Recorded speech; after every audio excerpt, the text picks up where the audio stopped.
Hello, Gary. Good morning. How are you doing? Good, good. Always good to do a podcast. Squeeze Always. in. And yeah, I found it quite interesting, because I heard you mention somewhere that you got sober after 19 years, and it was the exact year that I also got sober. Oh, good man. Nice So, one. so yeah, I thought, okay, that could be a fun little conversation with you. But yeah, I don't know where you want to start because there's plenty to talk about. You also started drinking at 14. Me too. hmm Why do you think that is that we at this age seem like we need to look for something else, that we're not content with what we have, that that situation that we're in clearly isn't for us. Clearly we're lost. Yep. Clearly school doesn't do a good job there. Do you think that's because, I mean, you probably went to school in the UK and I went to school in Germany, and it's we ended up on the same path. So it seems like there's not much difference in that. It's interesting because I actually lived in Germany when I was 21 for a year, and I was a language assistant in a high school. And do you know what? Even at that age, I remember I'd finish school at 1 o'clock because you finish early in Germany, don't you? Earlier than British schools. Yeah. And I'd go to the off license or the supermarket and get a can and sit on the train, and there'd be 14-year-olds looking at me like I was insane because I'd just been in a classroom with them. Um, I kind of digress, but I mean, culturally in my country, it was just the norm. It was like totally accepted. You were weird if you didn't do it, so you kind of got dragged into this Friday night park drinking culture. And if you'd already seen it at home or within family, it was just totally normalized. And it was the 90s. I don't know how old you are. I'm 44, Yeah, and um, you, I mean, for me, I have to be honest. I've said this before on a lot of podcasts. Definitely Maybe by Oasis came out that year. And I just identified with that kind of rock star lifestyle straight away and wanted to be Liam Gallagher. And all my mates did as well. And that meant drinking. So we were kind of trying to emulate heroes. We were doing what was socially normal and acceptable. Well, not acceptable, but it felt like it to us. And I think it's very hard to get out of that or get through those years without trying it, experimenting. And before you know it, well, in my case, I'm 17 and I'm thinking, this ain't right. yeah. Yeah, we were also experimenting. I mean, literally at 14, I remember the first time was probably when I blacked out.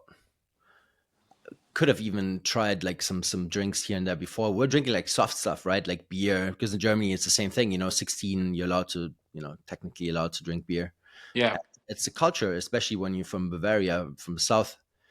It's just part of the game, right? Like people just drink beer, and that's how you get introduced. And then like the Oktoberfest, and then you have the first like strong beer, which is close to, I don't know, close to 10%, I think. And then Pwah. that shit just knocks you out, right? And then like at 16, that's it's still beer, you're still allowed to drink it, but that's just a completely different level, right? So Yeah. I mean, that just boosts you into different stratospheres. But like, yeah, I think the problem is that especially us boys, I think we need more direction at that age, because we're not as far ahead mentally as the women, and hmm they have everything going for them at that age, right? Like they're more developed, they're further ahead mentally. Yeah. We're just like always trying to catch up, and then we get no validation from them because we're not interested, especially the ones at our age. So I Yeah. think it just sets us up for failure like straight away at that age. It's a really dangerous age because that is, what can you do to appear more confident in front of girls? What can release those inhibitions? And drink is the obvious answer. I mean, I'm not even sure it is nowadays for kids. It seems to be like nitrous oxide and all kinds of shit that I'll never be getting involved in. But there is definitely an insecurity through us that maybe doesn't exist in the girls at that age. And the alcohol for me definitely, well, it's just a guaranteed confidence giver that allowed me to, you know, chat up and flirt and be funny to the lads. It was just, but what was I missing really? Because I wasn't really missing anything. I had a great childhood, lived in a nice place, went to a good school. So on paper, everything's in place there for you. But the reality is a very different story, isn't it? Yeah, yeah, because I think it's that purpose, it's that direction, because we're kind of not learning to be good at anything at that age, right? Like I think that's very dangerous, especially for us. Like we need to have proper skills where we feel that we're good at something, right? Doesn't matter Mhm. what it is. I think if you have one or two things that you're really good at, or just one, like you can, hold on to that and just, keep excelling at that. But like school is set up in a way where you just do all these different kinds of things and you don't really go deep on anything, because you don't have the time, right? It's literally set up for failure. Yeah, you're scratching the surface of 10 things when if you were actually like harnessing your skills and talents on one or two, maybe if you were homeschooled, and your parents have identified something in biology that you excel at, and suddenly you're, I don't know, making terrariums, like off the top of my head. But all I had at that age was there was nothing, it was all typical stuff, football, you know, Yeah. grew up near Manchester. Manchester United were the best team in the world at that or country at that time, and all I really saw was football and rock and roll. Which look, they're very typical things for lads to get into. But had I stuck with Scouts, I don't know if you know what that is. Scouts, the like the boys building club, like trying to harness young men into like proper adults. Yeah, I If understand. I'd maybe stuck with that, maybe I'd have been good at orienteering, something like that. I don't know. But as it stood, all I cared about was getting pissed, listening to music, and going to watch United. And that stuck for 20 years. That shit does, because that's your age where it's getting ingrained in you straight away. Mm. And then suddenly when you're 18, you've got a bit more tolerance and a bit more about you. It's a recipe for disaster. Absolutely. Was it just drinks for you, or did you go into drugs later In as my well? teens, it was just drinking and maybe smoking weed at the end of my teens. And then when I got to university, it was, any recreational drug I could get my hand on. I went to university in Hull on the East Coast, and all the drugs coming in from Holland, straight off the boat. So it was good drugs. um, and that kind of experimentation in some ways was good for me. It was an ecstasy era. Mm. So there was a lot of love and a lot of like euphoric experience. Obviously, the come down's gross, but those were never a problem for me, really. And it was just that alcohol turned me into a fucking demon, Mm. and I think I was like genetically, chemically disposed to have a drink problem. I feel like that because I don't know. Like, obviously, you can maybe tell me about you, but I remember at 15, 16 thinking, "Oh my god, why do I drink this like other people don't?" I could sense the difference immediately. So Mm. like was I so socially disposed to it, chemically, genetic? I don't know, but it was meant for me. Yeah, I understand. Yeah, for me, it was intergenerational, right? So from my grandfather, I think that's where the alcoholism comes from. But like for me, the alcohol in the beginning wasn't a problem. I would say, like if I felt good, it wasn't like with you where I felt like this was not something I want to do. Like I Mm. felt good all the way up until my mid 20s, late 20s. Kind of realized, okay, this is getting too much because I would combine it with a lot of coke, and that was the combo, and I got Yeah, like nerve pain from injuries and stuff like that. And then I was like, fuck that. The alcohol is actually you know the trigger and the carry for everything else. And yeah, it was by far the hardest one for me to stop. Like everything else I could stop easily, not easily, but in comparison was easy to stop, because once I decided, okay, I'm done with this, I was done. But like the alcohol, I had to do a lot of work, a lot of deep work. But the yeah, I think 18 was also when I started to go into recreational stuff. I moved to London as well, just like you, ooh. East London, and like Oh, like you I always had older friends, right? So I would have these friends that would work in finance already, and I would still, kind of fake uni, whatever, right? Because I would never studied and yeah, just would go out and maybe work a little bit. But that was when I realized, okay, this is interesting, just like going out on the weekends, and now you're combining everything, and now there's this recreational stuff. Obviously, it was a lot of MDMA as well, yeah, a lot of yeah. pills, all that kind of stuff, and then I don't know, I could still control it. I would say, like to the weekend, right? It was always the weekend, right? Hmm. And then that's later, coke and alcohol was a nasty combo for me. It's an awful combo, isn't Yeah, it? It's the worst. It really is. The volatility and and the crazy shit that can happen off the back of a night on coke and booze is, yeah, it's terrifying. Yeah, it was self-medication for me though, right? Like my ADD, ADHD, and I moved to Colombia in my early 20s, and that's when I had the first line of like real stuff. Yeah, yeah. I'm like, fuck, this actually works, right? So it was never that, that escalation in a sense where I need, just doing like hundreds of lines and, I'm exaggerating, but Hmm. that it was just that just a little bit of alcohol, a little bit of that, and I could focus and I could do my shit. Yeah, yeah. Right. And that was the dangerous part with me. Well, that's the combination of ADHD, isn't it? And coke, like coke like that. It's a different story, isn't it? It's like tuning you into, I don't like a frequency you think you should be at, Yeah. because it's so clear, and obviously the aftermath is another story. But I know where you're coming from with that. That's just because I've got ADHD. It's undiagnosed, but I would say in the last 4 years I've realised it's affected every part of my life. And I'm a father now, so I do want to get a diagnosis for my daughter's benefit. But just the washing machine head all the time, every day, every week, non-stop, and that just slowed it down.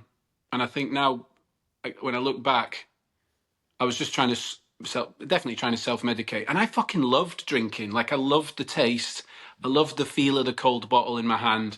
And when you said, I mentioned deep work, that's, you have to tap so deeply into that to be able to break the habits of the sensation of holding the cold first one. Like that's there's so many associations, and it's not just I'm going to get up tomorrow and stop drinking. I mean, obviously, that's, if you've got a problem, it's impossible like that. So I'm glad you mentioned the deep work, because that's the thing that people won't do, and Yeah. it's the fucking exact thing they have to do. Yeah, because to me it's a spiritual problem. Like Yeah, same. it's been always, let's say, labeled as a mental sickness, and especially in the States, but like to me it's way deeper than that, especially when you're doing it like for so many years, like we did. It's a spiritual thing, right? Like it's Yeah, a spiritual void that has to be filled, and you will not just fill that by stopping, like, or just by working on your habits, or by just working on association topics and stuff like that. It goes way deeper than that. You can maybe get rid of it for a bit, right? But you will relapse with your next crisis, I think. That's my I, opinion, right? I agree. Yeah, Yeah, so I think there's so many levels to it, and a lot of like these sober coaches out there, they don't work on that, which is, it's fine. It's their work. But I think if you have that deep admiration for substances, and that where it's a solution, right? Like it's a solution to your problem. It's not yeah, but then you just have to go to all these levels, and you have to work on all these pillars, right? To really set yourself up for success here, right? Like, because yeah. I'm a Brilliant. father too, right? Like I have two sons now, and I was like, okay, this is it. I choose to live that life now. Like that old life is done, because I, just like you, I enjoyed it. Like just opening up a bottle of wine whilst cooking is fucking amazing. Yeah, of course. Like it's the best thing. I have friends from Italy, they're producing wine. Like I got introduced to all the best wines. Like there's nothing better than, having dinner with a glass of wine. But now I choose not to do that, because I know, what that tail is that's attached to it. Yeah, yeah, exactly. Yeah, the scorpion sting. Yeah. Yeah. And I think it's important that in my position, with a reasonably, decent following, I don't demonize alcohol. I'm not into that. I can't, I'm not that type of guy. I was unfortunate. I had a problem with it. But if you can go and drink 2 glasses of red wine with your meal and enjoy it for what it is, go on, crack on, mate. I'm not trying to discourage anyone from that. But if it's a problem, time to do the deep work, baby. It's as simple as that. If you really want it gone, Yeah. because if you can't live a life, a successful life, whatever your definition of success is, by drinking every day, even if it's 4 cans after work, because that starts to take its toll, 100%. and it's not the purity of real life, just passes you by. So, and unfortunately, the purity of real life is uncomfortable and beset with stress and unexpected trauma. So you need to do deep work to then not relapse, because there will be shit coming your way. Do you know what I mean? Yeah, for sure. It's preparation for life, getting sober. Yeah, totally. Yep. For me, it was, I preferred to be tipsy. Yes. I was living in cities, and like Mhm. just people around me would make me uncomfortable, if their energy was off, and like I would prefer to be tipsy. I was like, Hmm. I understood geopolitics. Like, okay, this world is fucked up. I don't want any kids. Like, it's better to be tipsy, enjoy life. Like, why would I be sober in this? Yeah, yeah, So yeah, that's that perspective, and you have to switch and understand. Okay, if you change yourself, you can offset people, and you can raise vibrations and all that kind of stuff. yeah, But yeah, man. that spiritual journey, right? Takes a while to Totally. get there, and especially if you've got ADD and you cannot sit down like in quietness and sit still and be with yourself. Like Yeah, that's just a game changer. Once you can sit down just for 5 minutes in the morning before everyone is awake, like that's the biggest one for me. and do you know what? Very similar journeys then, because when I got sober, I was living with a friend, and I had to move cities really because I had so many negative associations there. I was living in Seville in Spain, Mm. and I got a transfer with work to Tenerife, and I had honestly, I had a palm tree that was it was trying to push its way through my bedroom window. So like just like you say, the energy Yeah. and the vibrational frequency that I was within changed dramatically from an oppressively hot city to this more tranquil vibe. And I loved the spiritual work. Like when I got over, it took me about a year to kind of feel like a semi-normal person because I didn't have a clue who I was. I mean, how do you? Yeah. And when I started to discover, actually not a knobhead, you know, and that was just so powerful. And I was lucky. I took it and ran with it. And the sitting in silence. I'm an only child, so I'd had that test as a kid, and I went back to it. And I felt so free that I was like, right, I need to be as free as I can be. So I'm going to do any work that is required. And I don't care how uncomfortable it is, because the alternative is worse. So I recognized that pretty early, I think. Yeah, because the goal is the work. It is the process. Yeah. Like, it's just, if you accept that then everything's so much easier, because people always look for this spot in the future, right? Like, nothing like that exists. Just enjoy the process and just keep on working on yourself, and then you will get there. But yeah, it's nice that we agree on that spiritual part, because a lot of people don't see that, because I think that's just the missing link in a lot of people's sobriety journey. Because, Hmm. as I said before, just working on these regular BS tactics is not going to get you anywhere.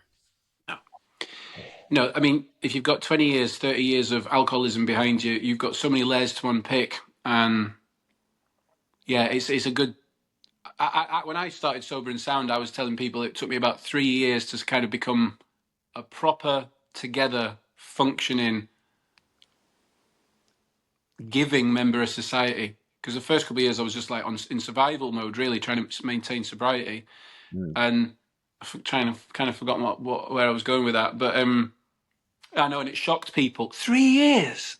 What are you talking about? Don't you just aren't you able to just knock it on the head in a month? Yeah. And I think that's why, in some ways, my account has grown in that it's just a tell it like it is service. You can take what you want to do with the truth, but if you don't, you know what I mean? Like you have to accept the reality, and the quicker you do, the quicker you'll get better. Yeah, of course. Yeah, first you have to decide that you want to change, and then just be prepared to get guidance as well, because, like, for me, I built a program now that was especially like set up for that person that I was back then. Yeah, yeah, Right, that's that, because I didn't find anything that would work for me, right? Like, I was at, I always have to go with the head through the wall. I would choose like different coaches and different mentors and doctors to work with. I did, like, every little problem I had, I would look for a specific coach for that, or a specific, yeah. but like nobody really guided me through that. So it took years as well for me, like, literally years, after I decided I have to change something, and then didn't really fully grasp that alcohol, because I said, okay, this is the hardest one, I will push that to the end. Yeah, yeah. And Everything. it's the easiest one to keep in your normal life, isn't it? Yeah. You don't just rock up to the pub after work and do a massive line off the table. It's not as so the alcohol for that reason is the hardest one. Every man and his dog, every party, every barbecue, every gathering, every fucking everything. It's mental. So that's why I think that's why it's harder than the rest. What was your? Did you get like? Did you have an epiphany, like a moment, or was it like a slow build up? I need to do. I need to stop. Had like it was a slow build up, but it basically was pain, and then becoming a father, right? Like Hmm. the most excruciating pain could stop me. Like I had an old neck injury, I was like always doing like crazy shit, in the mountains, snowboarding, and like I Yeah. didn't know that I had that injury, and then had a lot of emotional pain and physical, and around my Saturn return. So 29 was that really low year for me, and then Yeah. I was like, fuck, I need to change everything, because I would invite all these parasites into my life, right? All these wrong people, Yeah. especially as partners, and that, so that financial damage through me choosing the wrong partners, that was kind of man, fuck, like am I really that bad at like, choosing the people around me? Because I'm pretty good at that, I thought, and then Yeah. Yeah. the substance. It's like that. It's like falsified perception of reality. You're still confident in a way, but like you fucking shit up with that. And I also thought in my 20s I could separate private and business. Yeah. Yeah. Like I was totally convinced that this was possible, but it's not. No, it's not, because at that age you are the what you're so inclined to want to be around people, and I don't know what the culture's like in Germany, but certainly in England. Oh right, 5:30. Come on, everyone, quick one before home. Yeah. Like quick 9 before you get home at 3 in the morning. No, We no, cut. same thing. Yeah. Yeah, I mean, it sounds very, very, very similar. The emotional pain was what I just wanted to go away, because I don't know what kind of drinker you were, but I drank.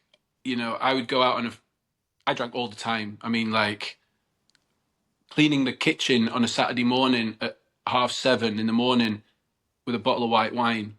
Mm. That I was that kind of drinker, and I'd had by 3 o'clock. I'd had enough. I'd had as much to drink as most people have in 3 weekends. Because it was just fucking carnage. It was Monday morning stuff before work, and it was like that for a long time. So like the unsustainability of that life, and I'm telling myself, oh, why is my life wrecked? Why can't I get a handle on my life, dude? Yeah, Do for you know sure. what I mean? So, I was more that um, type, like just enough to quiet the mind down, and that was perfect. But I mean, of course, it would escalate at times, right? In a bender, 2, 3, 4 days. I could I yeah, could stay up for 5 days on a festival, yeah, easy. easy, That wasn't a problem. Like my nervous system was built for that, right? And, yeah, but yeah, like during the week, and always just enough, right? Not too much. And then sure, at night, if there was a friend over, could be a couple bottles of wine and stuff like that. But like it was always that self medication in the background, and more just like the soft stuff. I mean, sure, in my early 20s, it was also hard liquor. Definitely, when I came back from the UK, mm. early 20s, yeah, there was a lot of hard liquor as well, like for sure. Yeah. And like, what was your route? Was it all alone, or did you reach out? I went to AA for about 10, 11 weeks and decided it wasn't for me. But how Didn't, did you? What stopped the flow for you? becoming a father, I think, when my wife got pregnant, Hmm. I was like, okay, I looked myself in the mirror, I'm like, do I want to be this person? That was the last thing, and then I just stopped. Like I because I understand how it works. I would, my parents in medicine, so I kind of understood, okay, cold turkey with anything doesn't work, right? And I had prior, like I had, like, I don't know, Tilidine, I don't know if you know, the painkiller, because of the No. neck pain. So I was getting off of stuff before that, like just regularly, first the painkillers, then the Mm. weed, then this and that, then the coke, and then so I thought, okay, alcohol is probably not going to be much different, so I just lowered my intake, lower, and in the end, it was almost gone. I just had maybe a drink or two during the week, and it was then plant medicine, LSD therapy, also, like I did Yeah, did everything. yeah. Well, you have to be open-minded to it, don't you? People, magic mushrooms have had intermittently profound impacts on my life, Mm. and like you talk about the spiritual journey. Where do you stand on like a higher power? Because when I step 5 of AA, I got taken by my sponsor to a church on a Saturday, and my head was so mashed, and I was still trying to get to grips with this new life that I was trying to create.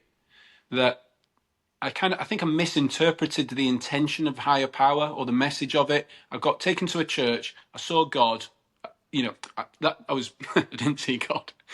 Martin was my sponsor was trying to show me something, and I just ran away and thought, "Fuck this! I'm going to do it on my own." But I misinterpreted what it was about. Is a higher power running every day? Is it, like, how do you feel about that? So my journey was, I was an altar boy when I was a kid, Right. and I always sensed something was off, like it was super weird. And then I started reading these books and geopolitics and all that kind of stuff. And then I said, okay, the church is not what I want to be associated with, right? So I Yeah. separated from church, was kind of an atheist, I would say, for a while. And, and then, spirituality came about. And then, God for me is that higher power, right? Like it's in me, it's in you. We are all God in a sense, right? And so it's not anything external. It's not that man with the white beard in the clouds, right? Mm. And I think once you've really had, those experiences and really gone inward and, gotten quiet and maybe also work with plant medicine, then you understand that it's a different game. It's not that what you're told all your life. Hmm. Like, because if you're religious and you always look for that external validation, you always look for that external help, you never give that power to yourself. Yeah. They take away that your power with that. They're You, telling you without that external thing, you're not as strong as you can be. You see, and that's why I have that problem with it. That's because I don't believe in that, because I think, everything that we're looking for is inside of us. that's what we've been searching for all along, isn't it? Really, I agree with that. For me, my higher power was. I don't sound silly, but I quite say it often on the on my podcast. It was my bollocks. Mm. Like there was this kind of self-creating momentum inside me, and I just kind of allowed that momentum to carry me. And I don't know how it happened, because I drank every day for however many years, and then suddenly I was thriving in sobriety. But I trusted myself. I believed in myself to be able to get out of it. Do you know what I mean? Yeah, 100%. No, And that's your soul guiding you. It doesn't matter. It doesn't matter how fucked up you are. If you're not completely detached from it. mm, Yeah, which is very difficult to do. But if you're not completely detached from spirit, you will always get these chances to yeah, integrate, to get back on the track. Because like all these injuries I had, they're all just these wake up calls, and you just don't listen. mhm. I would start with my hands being broken, or my ankles popped, or my knee fucked up, or my heel, like half broken, or Ugh. car accidents, bike accidents, like all that kind of stuff. But it was just never enough for me to say, okay, it's the substances. Never What enough. is that and the not admitting it's the substances is your ego, isn't it? My ego took such a battering in the first year, like shameful understanding that my ego, these realizations that my ego had just controlled me, and that my dick had controlled me, and you know what I mean, like all these angry young men things had controlled me. And I had to do a lot of work on that and just like strip it all back. So for the first couple of years, I honestly hardly went out socially. I was living in Tenerife, and then I moved. I can't remember where I moved to after that, but I was living in tranquil places, quiet places, and I had the opportunity to just finish work, go home, and get my head into YouTube. And I just re-educated myself, because when you were 20, you were into geopolitics, and that was probably Even before I was 15. okay. Yeah, so that's a burden, isn't it, for a young person? Right, right. It's a mental, emotional burden if you've got an understanding of how the world works young. And I didn't have that. Mm. I There was a 15-year gap in maturity, in maturing, that got, swallowed up by drinking. So when I came out the other side, I wanted to be a person that was able to talk about geopolitics in the room with all my smart friends. So I kind of went on that, and I enjoyed that of kind of catching up to where I should have been. Do you know what I mean? I went to a private boys' school. I had a great education. I did a language at university. Like I wasn't an idiot, but I felt like one. Yeah. So I was like, right, I don't have to just rebuild my soul, my spirit. I have to rebuild my brain. You know, like, No, it's reprogramming. It's called. of course it is. Yeah. Yeah, But that's the the so-called one of these matrices out there, right? Like you grow up with that TV program on. You grow up with that programming. And like we totally underestimate what that does. I mean, my kids, they don't watch TV. They will never watch TV like for a long time. yeah. I would try to keep them away from that as well. But like I was lucky, I'd never had a TV at home either when I was a kid. I Mm, went into gaming super deep at 12, 13. That was my first like kind of addiction. yeah. All day after school would just game. And because I was good at it. It gave There me you that, go. right? It gave me that confidence. Like I felt part of a community because I never fit in. That was my program that I had to dissolve, right? Like I never fit in. And I always wanted to fit in. Obviously, as a kid, you want to fit in, but I never fit in because I was already separated from my class at kindergarten. Like you're Yeah, speaking too much, you want too much. Like get out of here, go to a separate room. That yeah, was my learning. yeah. Because even at that age, you're showing signs of understanding the bullshit you're being Yeah. thrown. And schools don't like kickback from No. smart kids at all. Really, there has to be the right environment to be able to allow a smart kid to express themselves, and that's very rare, I think, in modern schooling. Yeah. Yeah. It's because So, they're not pedagogues. pardon? They're not pedagogues. A lot of them. Yeah, no, That's the problem. Like in Germany, it's a safe pension. Like in private school in the UK, it's a little bit different because if you fuck up as a teacher, you get kicked out eventually. Mhm. At least that's what I saw. And but in public school, if you have a safe job, once you've gotten over that threshold of a couple of years of being employed, like nothing can kick you out of that school system and Yeah, yeah, operate. You know, yeah, they think they yeah. can do whatever they want to the kids and behave how they. So they would always pick one or two and they would bully them. Sometimes it wasn't me. A lot of times it was me. Right. Yeah, I mean, I know those kids. I was never like that. I was I was good at football. I was tall. Mm.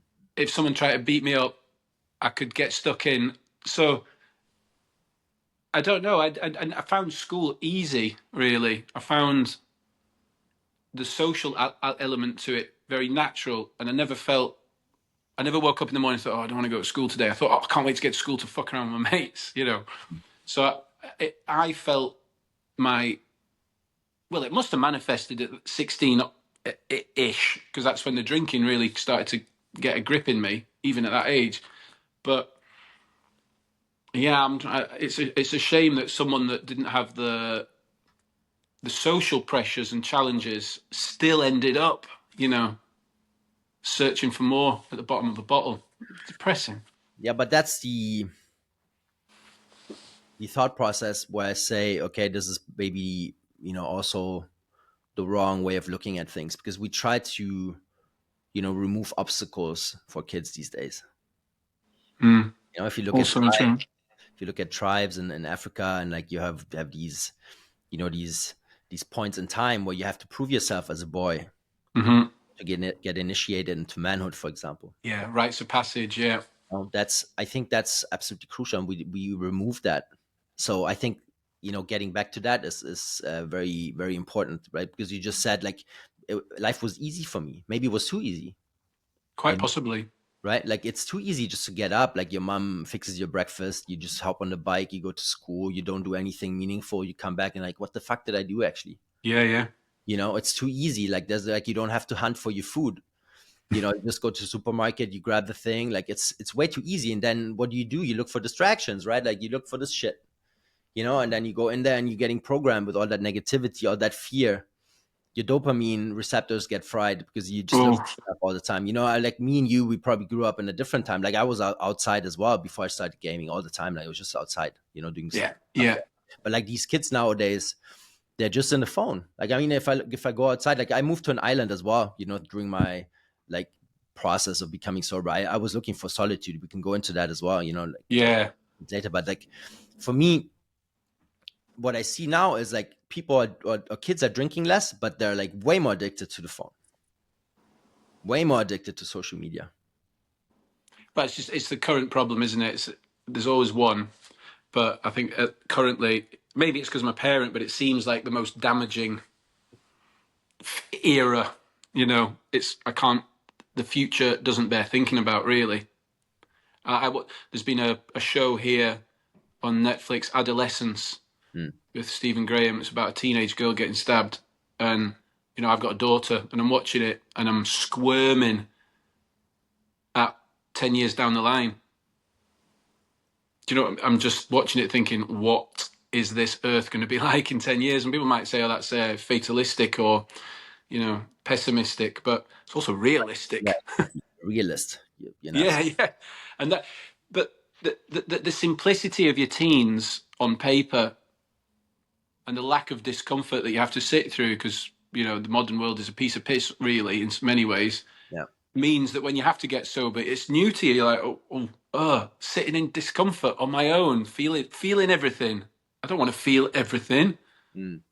but you've never felt anything, so now you have to feel it all at once, and that overwhelm is what people might go Monday uncomfortable, Tuesday uncomfortable, Wednesday uncomfortable. They get to Thursday and you think, fuck it, I'm gonna have a drink.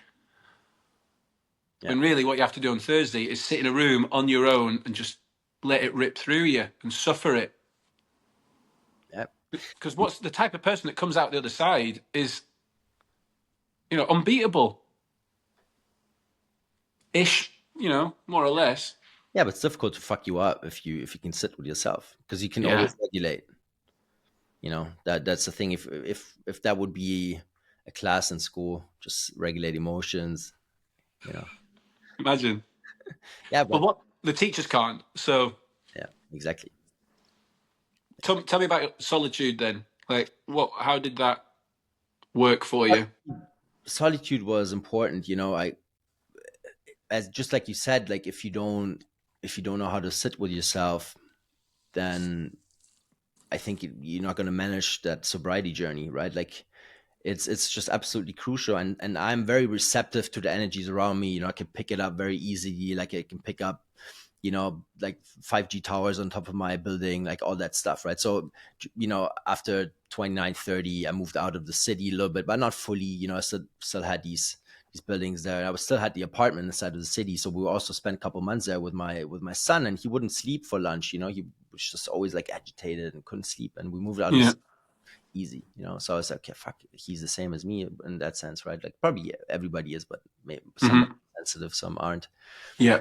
And so I realized, okay, for me to make this easier for me and for me to be more efficient, let's get the fuck out of here. Plus COVID came, so I'm like, okay, Yeah. I'm not wearing this mask. Do I want to have these discussions on a daily basis if I go to shop and without a mask, like you show them the paper, but all that bullshit? No, I'm not going to do it. Okay, so let's get somewhere where it's like quiet. So we move to an island. And Wow. yeah, Amazing. so we're in Croatia now on an island, and it's like super Oh, easy. lovely. Yeah, I've been to Hvar years ago. Where are you? A bit more north, yeah, on the coast. Lovely. Yeah, beautiful country. Lovely. Very nice. Yeah, it's nice. It's just like the older my son gets, the older one. Let's see, if it's the right place, but we're flexible. Yeah. Well, you have to be, don't you? And I think, like, when you've been through that battle and you've become sober, your attitude to like risk and spontaneity, you're just more open to it because you feel able to roll with the punches that come your way through just like normal challenges. I've never been as stressed as a sober person as I was as an alcoholic, Mm. and plenty of crazy mad shits happened to me while I've been sober. You know? Yeah, it's normal. It's your cortisol and your hormones are more balanced. Yeah, just the right reactions in the right moment. I mean, I'm not perfect, of course And I'm not, but that's you don't cannot underestimate sleep because you being knocked out in bed is not sleep. you know yeah, yeah, that's yeah, that's a true. big difference. So you actually regenerating and like you're moving toxins out of the body and your Yeah, lymph system is working because you get into that deep sleep, yeah, like man. all that stuff. Like that's a big part of my program, right? Just fixing the body in the beginning, Yeah, getting that back on track. yeah, Look. just like regulating things to how they should be. Like you say, the sleep, the lack of sleep, the not real sleep, the drugging, drinking, juice sleep is you need time to recover from that and you need to reprogram your settings. And living in Croatia, on an island in Croatia, or with a palm tree breaking through your window in Tenerife, yeah, it helps to be in the right environment, doesn't it? It's quite hard to get sober if you're living in Whitechapel. On fucking Old Street. Yeah, Old Street. My band used to rehearse on Old Street. Not a Yeah, chance. I never did a rehearsal sober. yeah, that's why I lived Old Street. You know, That's mad. yeah, mad So place. how long have you been sober then? 4 or 5 years, something like that? From the alcohol, it's 2 years. 2. Yeah, Okay. yeah, but the rest went before. And yeah, I have alcohol in the house. Like people are drinking around me. It's not a problem at all. Like Yeah.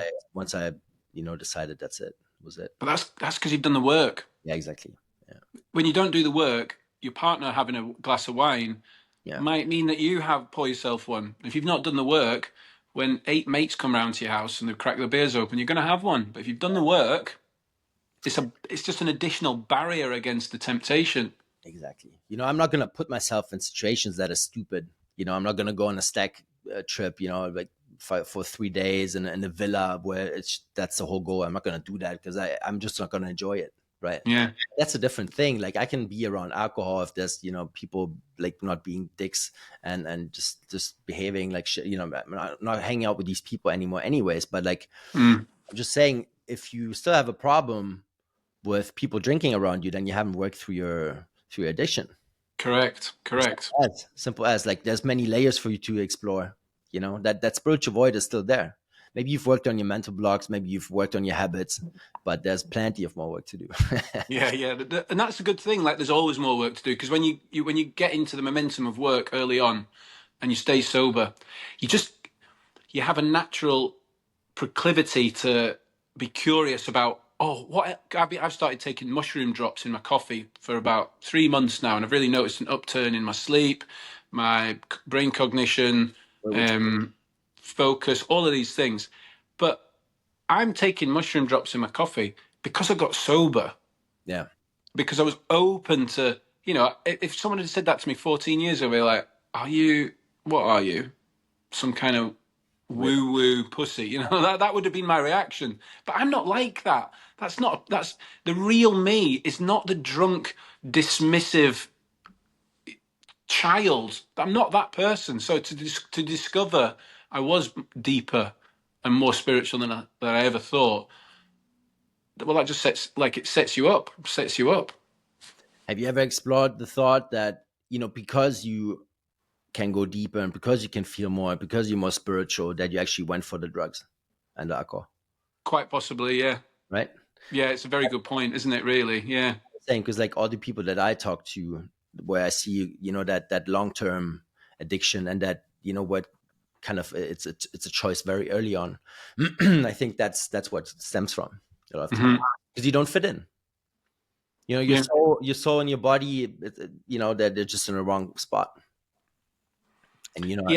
yeah, I also think I didn't want to connect to what you're saying. I almost refused to believe that adulthood would give struggle.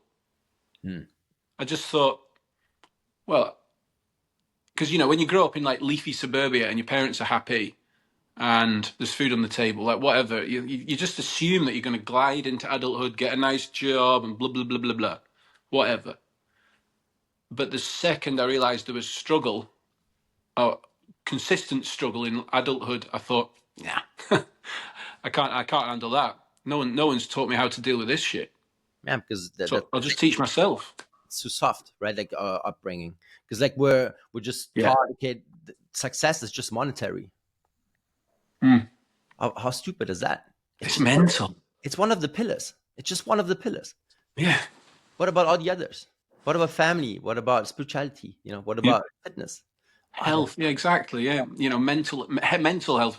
Nowadays we say health is both things, but when I was, health was physical when I was 18. Yeah. Mental what? That's how it was. Um, so you're absolutely right. It is monetary is just one of how many pillars? What, 8, 12, 14? So, I've never felt more successful than I do now, and I'm broke still. So who gives a fuck about money? I mean, you need it, of course.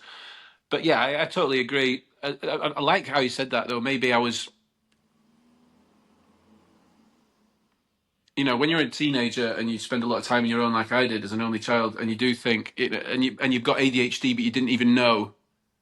There's a lot of thoughts to process, and the easiest way to not process them is to get battered. Yeah.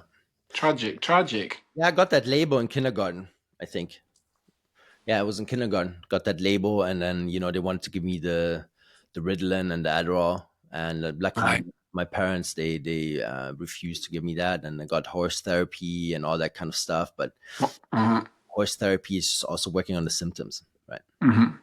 And ADD, ADHD, it's my big mission, like it's my one of the big topics I work on all the time. Dopamine, like I try everything, it's I did Iboga last year also for that. Oh, did you? Yeah.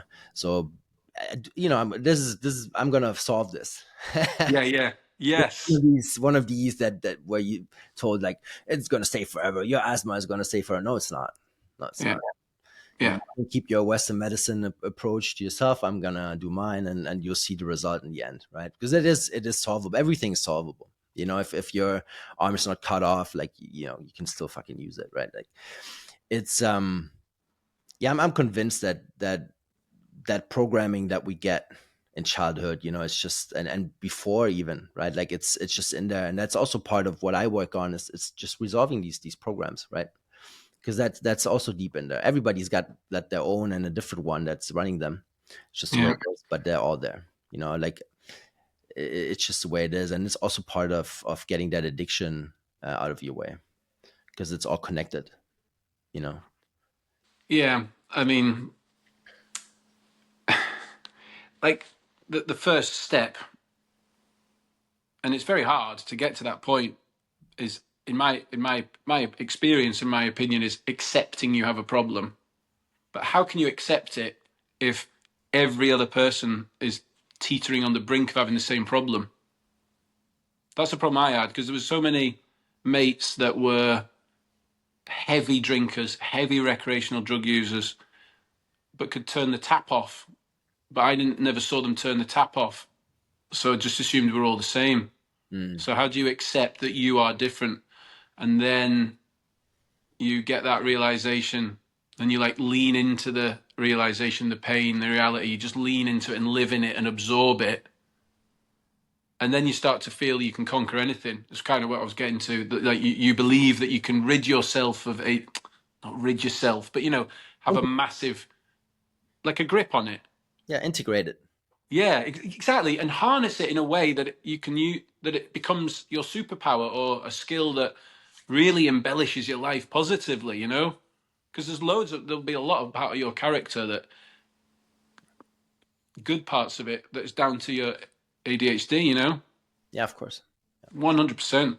I'm very I'm very cautious with labeling it as a superpower because I know what I did in my early years, because I did look at it from that perspective, Mm, and I thought, okay, I can do plenty of projects at the same time. I can, I'm that operational guy. I can have everything under control, but like it just fries your brain and it fries your receptors, like your hormones yeah. just going like all over the place. Your adrenal glands, like everything. That whole system in the long run is just gonna implode, right?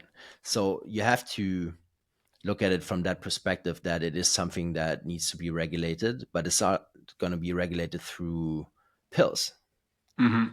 Yeah, yeah, It's just not. Like there are other ways, like get up early, fix your nutrition, fix your sleep, like all the basics that nobody wants to work on because they're hard, right? Like because your morning starts the night before.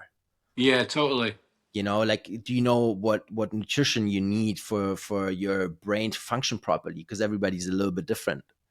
Just you eating just protein and salads is not going to fix your ADD just because someone else said it. Yeah, yeah. I'm like on supplement regimens since a couple of years, and I'm like constantly adjusting, and like I'm still not where I want to be, and it's been a long process and a very hard process. Like, I'm doing like these mixed drinks every day, and like mixing with different stuff, and like just always recalculating, recalibrating. It's a long process, and you have to want to do it, because otherwise you won't get there. But like drinking over 19 years, it's like, what do you think that did to the body, and especially all the other drugs as well? It's Oh God Almighty! I don't want to think about it. the trick. You have to refill those buckets. Do you know what? Yeah, you do. And when you asked me to come on today, I went through your profile and I saw a reel of you. I think you were on standing under a tree saying how dangerous it is to label things. And I really related to that because there's a permanence with labels, isn't there? Of course. And when I came onto Instagram with Sober and Sound, I had a couple of reels that did well quick, like early on. So like I instantly had out of nothing, I had 6,000 or 7,000 followers. So I had something to people to work with, and like create a community. And I started to call myself a former alcoholic because I believe I am. Yeah. And obviously the AA crowd, and I'm not denigrating AA, and because AA probably was the intervention I needed, but there's no such thing as a former alcoholic. I'm like, really? Yeah, because I got a lot of love for consistently saying it and wearing my heart on my sleeve about, like, I'm not that anymore. In the same way George W. Bush is a former president. Do you know what I mean? I've done the work. Yeah, but if you have one drink, you'll be fucked. But I've done the work to not have the one drink. So it's almost, I'm saying this is my label to say there is no such thing as a label, really. I've talked to a lot of specialists in this field, especially with language, and words are spells. It's just the way it is. Abracadabra. Words are spells. And once you understand that, then you will choose your words wisely. Mm. I really started thinking about this once I became a father, because I had nephews before. But I had four boys. My sister has, and I would watch them and their language, and the language how the parents spoke with them, and I'm like, fuck, they're picking all this up. So I started thinking about that very early on. But with my kids, I started being really conscious with it, and Mm-hmm. and then obviously that just kind of like moved over to me speaking to myself, because your cells are listening all the time. Mm. Just Yeah, yeah. like, do you want to stay an alcoholic all your life? Then be my guest. Keep labeling yourself as an alcoholic, like, or a drug user. Like, but you will never be able to sit, in a room with people doing lines and drinking and not giving a shit about it. Yeah. Just the way it is. Like, you can put me in any party now. Like, it's not going to be a problem for me. Yeah. It doesn't matter. No, you're absolutely right. You do the work, you accept the fucking reality, and after that, most environments are easy street. I never, ever, ever feel tempted to have a drink anymore, ever, and that is a decade of hard work. Yeah. Because it's not like, oh, you did. I got sober, and it took me. I got sober, and then I stayed sober for a couple of years, and then I was a sober person, and everything was fine. It wasn't like that. I still had the car crash of my previous life to take care of, But and I'm still dealing with that to a certain extent, like financial, history and all that kind of stuff. So it's a lifelong process, isn't it? Something that you've made quite clear that that's how you see it. It's a lifelong process because your environment changes, your cells change, the people around you change, the frequencies change. You live on an island and you've not got 5G above your head. Whatever it may be that you think is impacting you, something's impacting you. So always. you have to be reactive to it all. Yeah. It's. I And mean, I actually loved getting sober in a way. mm, I mean, it's horrible. The first year was the hardest year of my life, but I still got a sick satisfaction out of the sick satisfaction of growth and refusing to be stuck as that person forever was so empowering that it made the pain bearable to get through. yeah, and you have purpose now. Yeah, of course, like like it was for me the same thing, you know, because like once I took that mask off of being tipsy, of wearing, you know, like that wrong personality all the time, because I thought it was my personality just amplified, but it's not. Yeah. The perception of yourself is completely different when you're Oh, intoxicated, such a good point. you know. That's And a great point. once I took off that mask and I could listen in, I understood, okay, I have to be of service. Yeah. All that business bullshit that I was doing was not, you know, was not interesting to me. Just monetary stuff and then transactional stuff. It's not interesting to me. It doesn't fulfill me in any way or shape or form. Yeah. And then you redefine success. Exactly. And then you And redefine. then you like, right, there are so many pillars. I need to like touch on all of them to be, you know, have a level of a level high enough on each pillar to be satisfied, to be able to give service. Yep. Because there's nothing better than, you know, the joy I get from getting messages, and I get them every day, or comments underneath my stuff is, oh, you're impacting my life. You're positively impacting my life with your message, or I'm sober because of you. It's like, it blows your mind. That is success. I don't care how much money I've got in the bank. If I can eat, don't get me wrong. If I won 900 grand on the lottery, I'd have a lovely life. That's right. um, but yeah, I mean, life. You have to try and. I think when you're sober, you realize that you can make your own life as simple as you want it to be by not hanging around with dickheads, by not going to these inane, boring parties that you've been to a million times before, by making sacrifices, and you just start to set and create your own version of success and contentment. I don't like the word happiness. That's just fleeting, isn't it? It comes and goes. Yeah, exactly. Because when you're drinking, you kind of wish you were happy. And when you're sober, you realize you're happy enough just being content. Yeah, happiness is an illusion, anyways. Yeah. Yeah, because you know, I was around people with money like all my life, basically, and they were the most miserable at times, and a lot of them super successful on the outside. All those Mm. functioning addicts running companies, you know, living the big life, going on trips, having the women, all that kind of shit. But super miserable and hardcore addicts a lot of times. Yeah. Hardcore Well, there's addicts. no, like you say, there's no meaning in cocaine and shagging, is there? Mm, There is nothing in that apart from cocaine and sex. That's it. yeah, But so if that is your life, or if that is what you seek at the end of a day, it's a miserable existence. yeah, exactly. What But gives? and so Yeah, many people will admit that if you got them one on one. But like in society, it's not something that people will readily admit. yeah. Well, at 5 a.m. after two bags and Yeah. Ugh. yeah. What I always found mind boggling is because I had a lot of like older people hang out and you know like lawyers and stuff like that. You know, well into their mid 40s, late 40s, 50s, and they would have kids at home and a wife, and they would prefer to be somewhere else on a Wednesday night, just getting Mm. smashed. Yeah. You know, and like why don't you try to like fix it for them at least?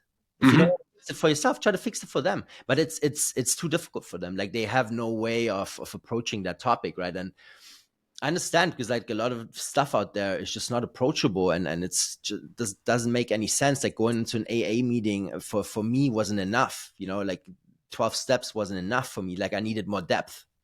I Hmm. needed that spiritual part. Like I needed someone to show me, okay, man, like I feel you. I get what you're going through. Like your soul needs more, right? It's not just that mental framework that you need to reprogram or that habit or like there's more to it. Right. Like and that's why I built this and that's why I'm doing this because I feel like there's a you know a huge opportunity for me and for people out there to you know get to the right spot in life. But it's yeah, it's sad to see that you know there's not many options out there. It's unbelievable that intelligent people can end up in their 50s and they think there is nothing other than the pub on a Wednesday night. Yeah, And everyone that gets sober properly looks back and thinks, "What was I doing?" Because the work, the proper inner work, reveals the stupidity or the madness or just the craziness of the life of an alcoholic. Yeah. It's not called spirit for nothing, you know? Yeah, yeah, yeah. You're inviting in other spirits. You know, if you want to call them demons, whatever, like it doesn't matter, you know? Yeah, But yeah. be aware of that you have an aura, and if it's leaking, you're inviting in other shit, right? And if you look at the word alcohol, what it stems from, and all that kind of stuff, Yeah. there's What is it? Intrusive bad spirit in Arabic or something like that. oh yeah, it's a soul eater, right? Yeah, that's right. Yeah. And like just being aware of that kind of stuff will just and I mean cocaine is just, you know, that saying it's a hell of a drug, yeah, because it is, you know. Yeah. Like I've lived in Colombia, and like back then I didn't have that problem with the substance, but like I've spoken to the locals, and like for them, you know, throughout their, like, because of their history, they a lot of them won't touch it. You know, it was actually pretty difficult to get it there, opposed to London or, you know, Yeah. Wow. Munich and Milano and all these places, all these big cities. It's super accessible, but like over there, it was fairly hard because like the locals, they look at it like it's devil's work, you know. And they are like the people, the locals are spiritual people, so they see the reality, don't they? Yeah, You know, if you're living in the outback jungle near Medellin or something, and you see the carnage and destruction it's done to your community over the years, you know, people they know. yeah. And now they're so poor, a lot of them, that they still gonna produce the leaf, you know, because Yeah, they yeah, get paid more being a coca farmer than you know, growing something else. yeah. Doing something like worthwhile, yeah, and worthy, yeah. It's nasty. Like it's nasty what went down there. Like you know, when I go to places, I used to travel a lot. Like I left Germany when I was 15, and you know, got back when I was 25. And between 25 and 30, those were like super heavy years for me when I came back. Mm. But whilst I was traveling, I would always stay in places for a couple months, maybe years, to get to know, you know, everything. Like it was interesting, and I also spoke to people in Colombia that were having coffee farms and stuff like that. And then when you learn that, you know, these institutions, they come in, the government comes in and pushes the chemicals on them, and you know, they had an organic farm before, and now they had, you know, they had Yeah, pesticide, and then Monsanto came in, and it's a better crop, you know, why don't you do yeah, it? yeah, Would give them a little incentive, and then they would lose the organic stamp, and they would have all these parasites everywhere, and then would need 10 years to get back to the organic status and all that kind of stuff, you know. They're just like games being played with the simple man on, you know, mm. at the farm. And like it's tough, right? Like once you see that, then you know, you understand that they, after that, they're gonna go to the coca leaf, of course. I mean, just the way it is. Yeah. Of course it is. It's wide, and it's just widespread tragedy, isn't it? Yeah, It's yeah, brutal. yeah. But that's what I'm saying. Like I think the work you do and the work I do is the way to go. You know, you're not gonna solve anything by trying to, you know, stop that boat coming into to fucking Antwerp. Yeah. You know, you stop one container, 50 came through.